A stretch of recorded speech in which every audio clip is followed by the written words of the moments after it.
Mes parents m'ont donné un prénom qui a failli me gâcher la vie. Non pas par amour, mais parce qu'il valait 200 000 $.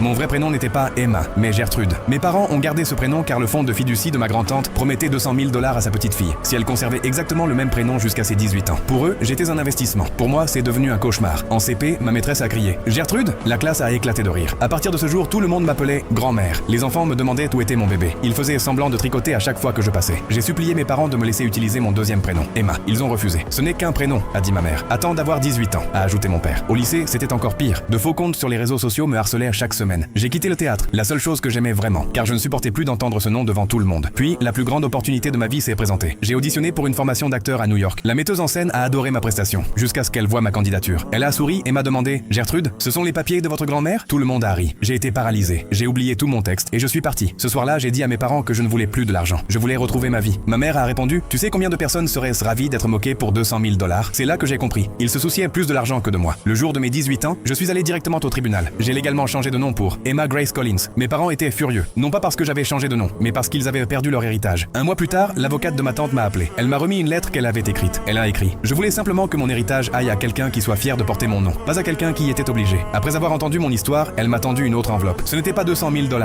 mais c'était suffisant pour payer mes études d'art dramatique. À l'intérieur, il y avait un dernier mot. Aucun héritage familial ne vaut la peine de se perdre. Et après 18 ans, entendre quelqu'un m'appeler Emma me procure toujours une sensation de liberté.